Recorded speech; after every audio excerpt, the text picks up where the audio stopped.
Ladies and gents, welcome back to another video. Inside this box, which is pretty dirty, should be an iPad Air 2nd Gen. Now, I believe this is running iOS 8, but I think there is a catch about that. So let's open it up, check this thing out, and see what the deal is with this iPad.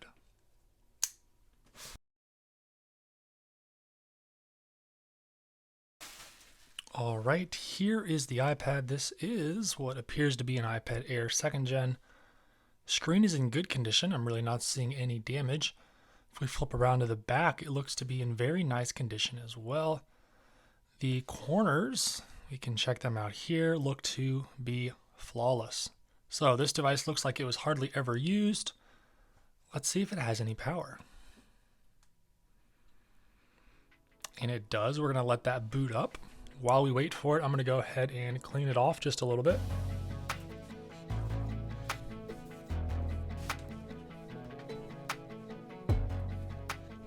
Alright, I cleaned up the screen really good. And look at this. The only flaw I'm seeing is right there in the middle. Right there. I'm not sure if that is a scratch. It doesn't really look like it. We've got some dust around here. But this screen is flawless apart from that. So you may have seen already, but we have slide to unlock, which let's do that right now. And for those of you that know, this is definitely iOS 8. We've got the red music icon. Let's head into settings and see which version specifically we have.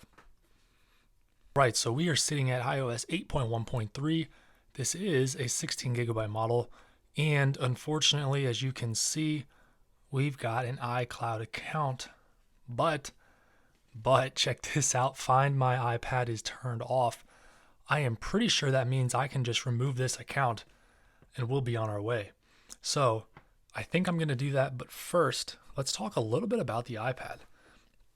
So we do have some apps on here. We've got Numbers, Pages, Keynote, GarageBand, Apple Store, iTunes U, iMovie, Find Friends, Beats Music, Find iPhone, and Maintenance. Let's see what maintenance is.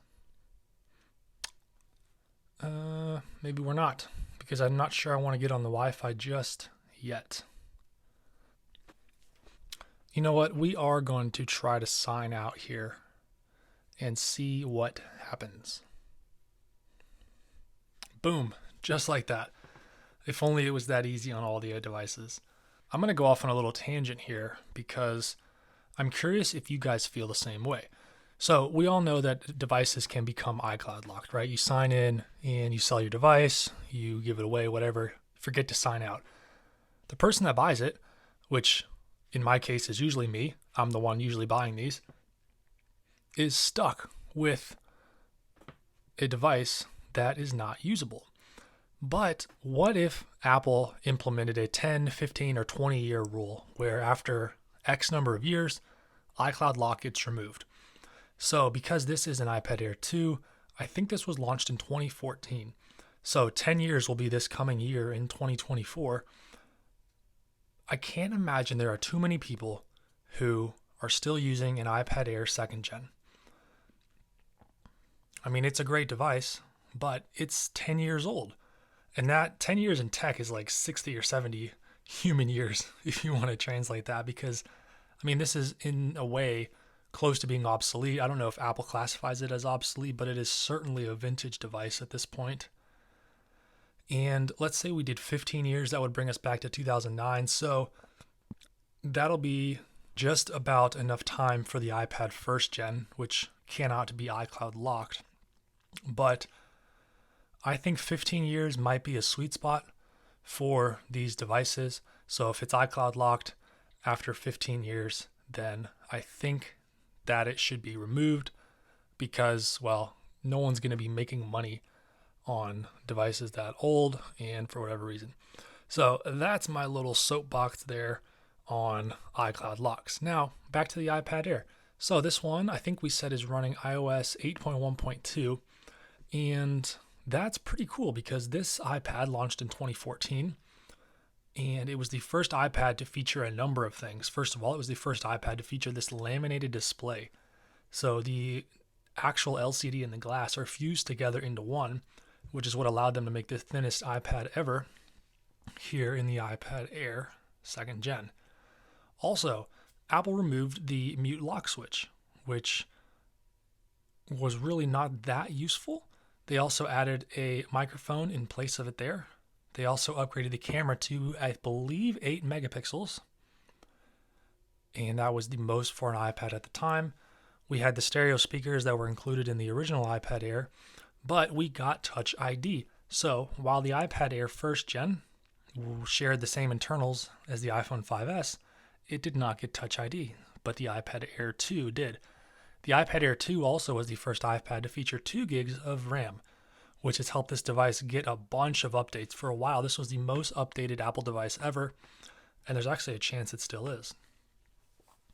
This iPad started with iOS 8, and it got iOS 9, 10, 11, 12, 13, 14, 15, and 15 might be the end. So that's 7 iOS updates. I'm not sure there's a device that gets more than that. And that is partially a result of the 2 gigabytes of RAM, but also because this was the first, and as far as I know, the only Apple device to feature a 3-core CPU. So the iPad Air 2 has the A8X chip, and that chip has 3 CPU cores, which is pretty strange. I'm not sure there are any other CPUs out there with 3 cores. And as far as I know, it's definitely the only Apple device to ever ship with a tri-core processor. It's very snappy, and it is definitely the fastest iOS 8 device you will ever find. But that said, I have honestly seen a fair number of these for sale on eBay. This one was this much. I don't remember, but I'll put the price right there. It's how much I paid for it. And I have regularly seen these between $85 and like $120. So they can be found. I'm going to go ahead and get on the Wi-Fi here so we can test some stuff out. Hopefully this thing's not going to lock up for some reason. We'll go ahead and get the App Store rolling here. But these iPads are not that rare. When you think of, ooh, why is that still there? Can I remove this? Oh, hey, there we go. Okay. In terms of old iPads on iOS versions, this one, in my opinion, is one of the easier to find, especially compared to like an iPad 3 on iOS 5 or an iPad Air on iOS 7. For some reason, there seem to be a decent number of iPad Air 2s on iOS 8 floating around. Now, I want to test out Siri. If we can find that, turn it on. Yes. Okay. What's the weather in San Francisco right now? It's currently raining and 55 degrees in San Francisco, California. All right, Siri works, the App Store works. I'm sure the iTunes Store is going to work, but we'll give it a try. There we go. As you can tell, this device is super quick. Everything on it is fluid, and the 2 gigabytes of RAM helps things stay open in the background. Now, before we go, let's check out those iOS 8 wallpapers. Of course, we've got our dynamic ones, which are not too interesting. But here we go. We've got the iOS 8 iPad wallpapers, and there are quite a few. So I believe these are from iOS 7 down here and iOS 8 up here. This one is pretty interesting. I think that kind of suits the dark color of this iPad Air 2. Looks pretty neat if you ask me. And one last thing, let's make sure Touch ID is working. We're going to go ahead and add a fingerprint. And there we go. So Touch ID is in fact working. This was the first iPad to feature Touch ID. And we're going to go ahead and cancel that. But there you have it. That's been a look at the iPad Air 2 running iOS 8 in 2023, early 2024. This is a pretty cool device, and happy to add this one to my collection. That's going to do it for this video. As always, thank you so much for watching, and I look forward to seeing you in another video.